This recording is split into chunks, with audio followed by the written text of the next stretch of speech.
e di nuovo ciao a tutti dalla Spagna. Sempre in Andalusia, sempre con BMW Motorrad ed è arrivato il momento di parlarvi dell'ammiraglia, la S1000 XR, quella che stavamo aspettando tutti quanti e che purtroppo abbiamo dovuto aspettare per raccontarvi fino ai primi di marzo. BMW ci ha imposto questo embargo, si dice così in termini gergali.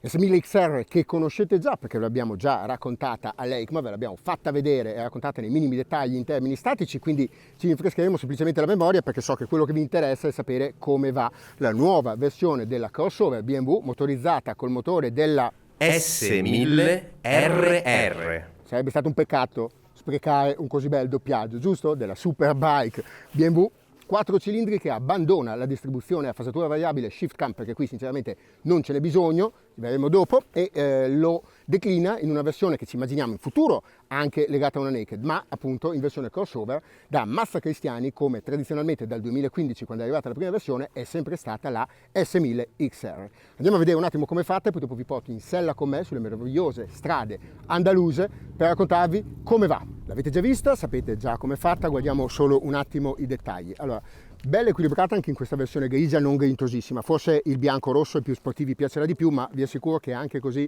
ha una sua eleganza e tutto sommato è anche più proporzionata di come sembrava chiusa dentro il salone di Milano dal vivo. Molto bello lo sguardo, con una firma ottica, la vedete con i fari accesi, assolutamente distintiva, che ricorda un pochino le auto BMW, che sottolinea la parte sotto, diciamo, degli occhi.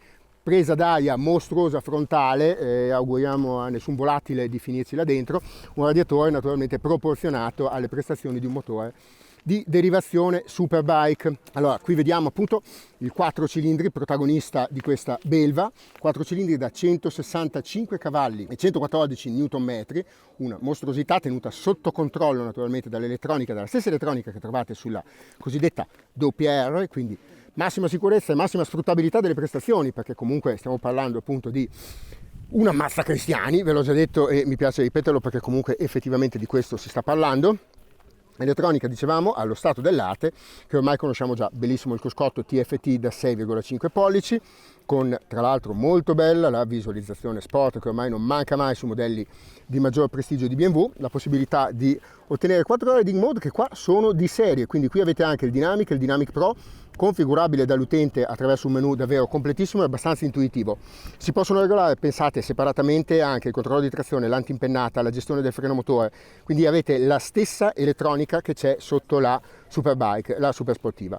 In questo caso siamo su una full optional, quindi c'è anche il controllo delle sospensioni, road o dynamic, quindi dynamic naturalmente più rigida, road è un pochino più compliant, e vi posso già anticipare che il comportamento è nettamente più, ce l'hanno già spiegato, è un po' più ampio, mettiamola così, la forchetta fra le due tarature è un pochino più ampia, road è un po' più morbida, dynamic mantiene delle buone capacità ammortizzanti ma è un pochino più sostenuta, rimane il geniale sistema di regolazione, con una mano sola si può fare anche il movimento del plexi, e naturalmente una ciclistica anche questa con motore utilizzato come parte stressata, quindi motore portante, esattamente come sulla WR Superbike.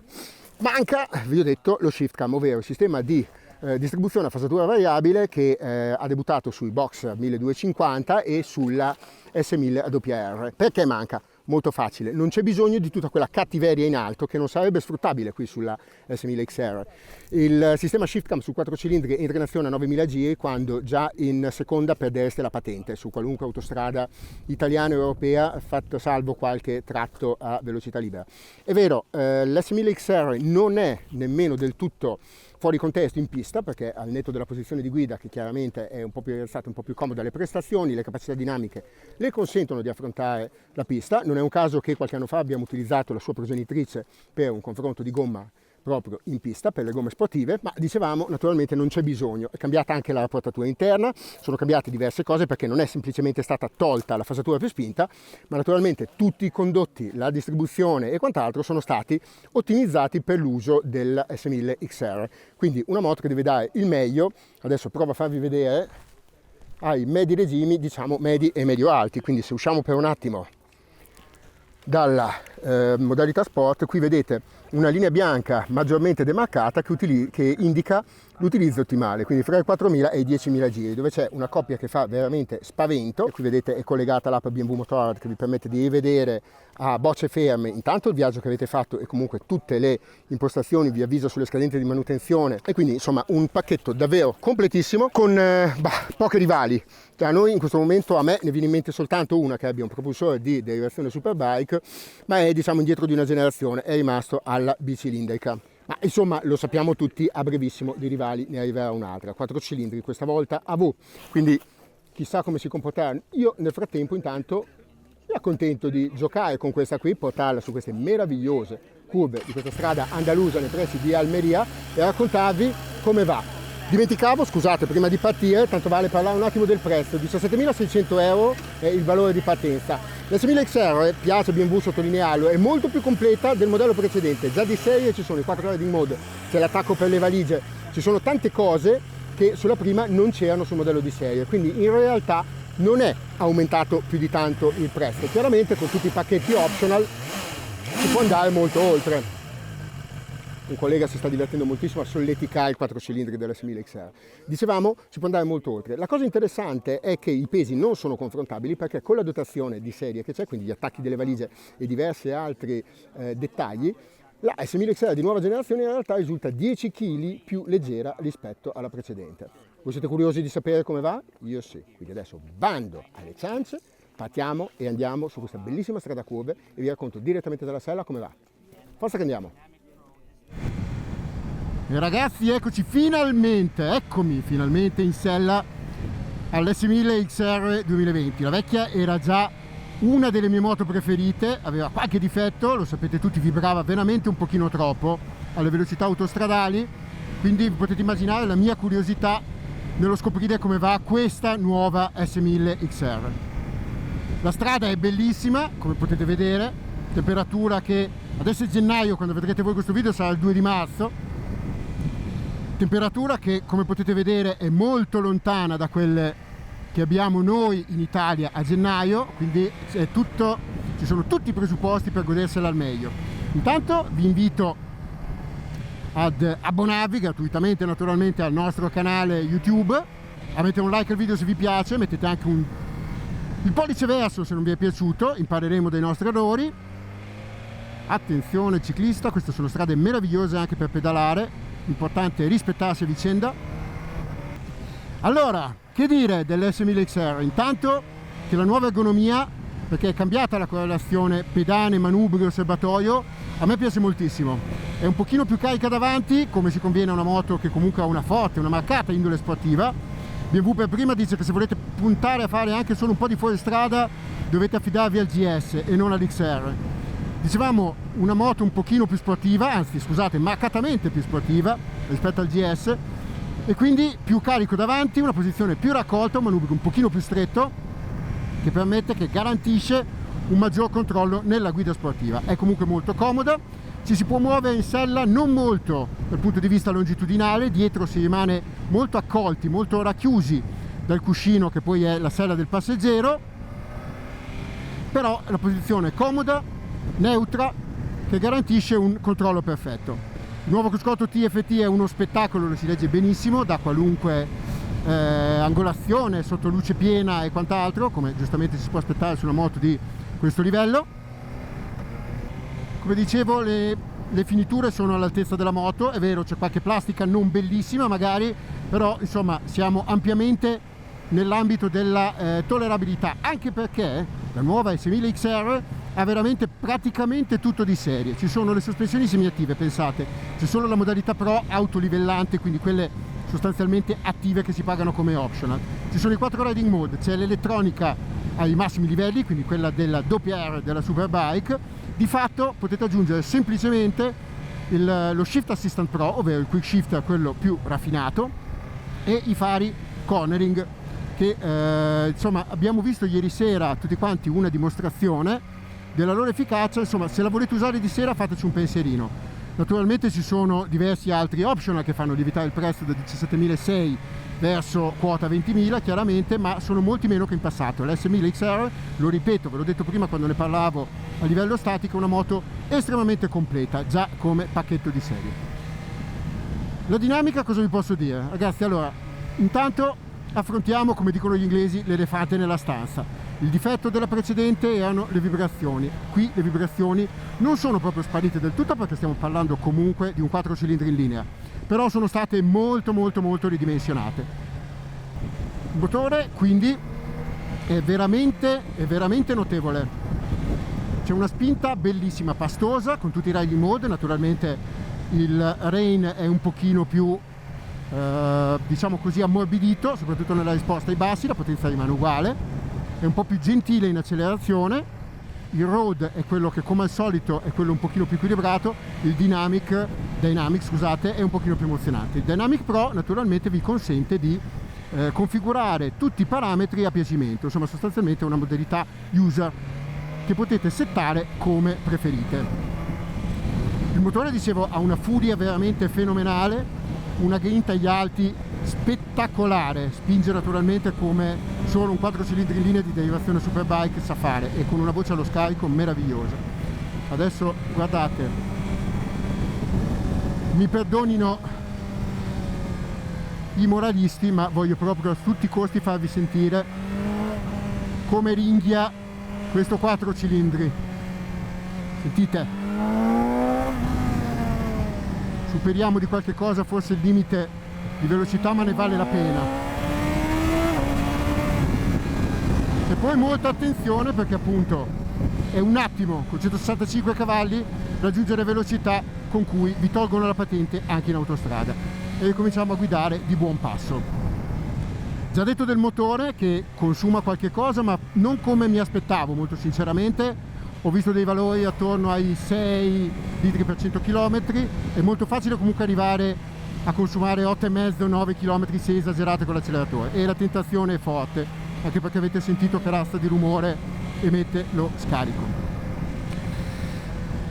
Capitolo ciclistica, allora in questo caso sto guidando con l'assetto Dynamic, quindi con le sospensioni, intanto col Dynamic ESA Pro, quindi autolivellanti, a funzionalità completamente attiva, potete caricare il passeggero, caricarla di bagagli e la moto si autoadatta. Naturalmente anche l'idraulica reagisce in tempo reale a quelli che sono i vostri input e le condizioni della strada. Allora, la modalità Dynamic, come sa chi ci segue con un po' più di attenzione da più tempo, su alcuni modelli BMW era poco sfruttabile, molto sinceramente, perché è eccessivamente rigida e di fatto funzionante solo su degli asfalti perfetti. Allora, qui l'asfalto è mediamente meglio di quello che troviamo sulle nostre strade, però ecco, guardate, un bel 20 km all'ora per salto dissestato, questi lavori. E comunque anche in Dynamic non abbiamo una moto scomoda. In questa versione invece il Dynamic ESA Pro ha una taratura sicuramente molto più sostenuta con la modalità Dynamic, ma allo stesso tempo è lontana da certi eccessi del modello precedente, quindi copia un pochino meglio l'asperità, è meno rigida, si hanno meno saltellamenti, meno problemi anche sui cambi di pendenza, e quindi insomma diciamo è diventata un pochino più sfruttabile. La Road è addirittura più comoda della precedente, se possibile, però allo stesso tempo come idraulica la troviamo un pelo più controllata, forse anche lo spostamento della posizione di guida sull'avantreno che offre un pochino di sensibilità in più.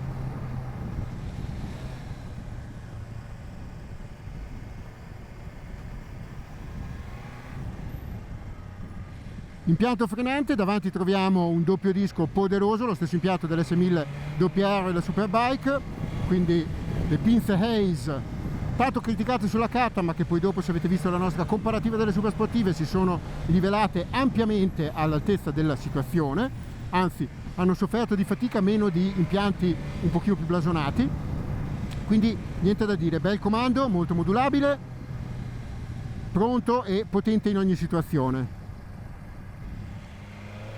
Comfort, Allora, vi ho già parlato del sistema di regolazione, come vedete, del cupolino. Qui lo posso mettere basso con il solo movimento della mano sinistra, in un attimo anche in movimento e sinceramente in totale sicurezza, perché ci vuole veramente un attimo.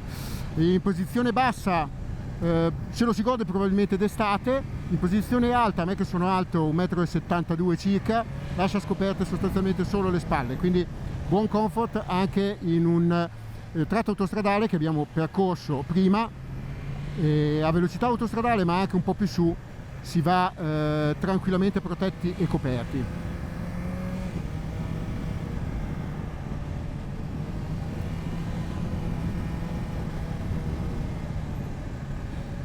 Molto bella, completa la strumentazione, potete farci veramente di tutto, come ho detto prima la potete configurare sostanzialmente in ogni dettaglio. Quello che tutti vogliono vedere probabilmente è il giochino più bello, ovvero la modalità sport, che adesso vi faccio vedere qua sotto, che sostanzialmente vi offre il cruscotto di una Superbike. Non distraetevi a guardarlo, i dati li potete vedere anche dopo, come vi ho detto, anche attraverso l'app, se volete, che memorizza tutti questi dati, con in più anche tutti gli interventi del controllo di trazione ed eventualmente dell'ABS. Potete rianalizzare tutta la vostra gita in moto con il massimo della precisione. Mi sembra di avervi detto tutto tranne l'arrivo, che al momento però non è ancora definito, nel senso che sappiamo che sicuramente si parla dei primi mesi, diciamo della tarda primavera, ma ancora non si sa di preciso. Forse quando guarderete questo video sarà già stata annunciata, ma al momento in cui noi sto provando io l'S1000 XR, ancora non si sa quando arriverà dai concessionari. Quello che posso dirvi è che se siete interessati a questo genere di moto, magari siete degli sportivi che non hanno più voglia di affrontare le scomodità, magari vi dovete portare dietro la fidanzata, non volete più il semimanubrio su strada, ragazzi, le sensazioni di una super sportiva con l'XR ci andate veramente vicino. Come dicevo prima, naturalmente più avanti l'XR avrà una rivale, al momento secondo me non ce l'ha, perché le proposte della concorrenza non hanno questo tipo di potenza, non hanno questo tipo di raffinatezza nell'erogazione, oppure non offrono lo stesso livello di dinamica e di equipaggiamento. Quindi vi consiglio, ripeto di nuovo, di prenotarvi una bella prova se vi interessa. Andate da qualche concessionario nel momento dell'Open Day, quando ci sarà il lancio commerciale dell'S1000 XR, e provatela, perché vi assicuro è veramente divertentissima. Il motore è una mazza cristiani esattamente come lo era quello prima, anzi meglio, più sfruttabile, e poi soprattutto adesso non vibra. C'è un attacco del manubrio meraviglioso che ha smorzato le vibrazioni senza farvi perdere niente in termini di feedback sullo stesso. Quindi missione compiuta per BMW. Io vi rinnovo l'invito a iscrivervi al nostro canale, mettete un like, se siete arrivati fin qua probabilmente il video vi è piaciuto, se non vi è piaciuto probabilmente l'avevate già mollato e ci avete messo un pollice verso, ce ne faremo una ragione, parliamone qui sul sito di moto.it, oppure continuate a seguirci sui nostri social, su Facebook e su Instagram. Continuiamo a parlarvi di moto. Con questo vi saluto dalla Spagna e vi do appuntamento alla prossima prova. Ciao!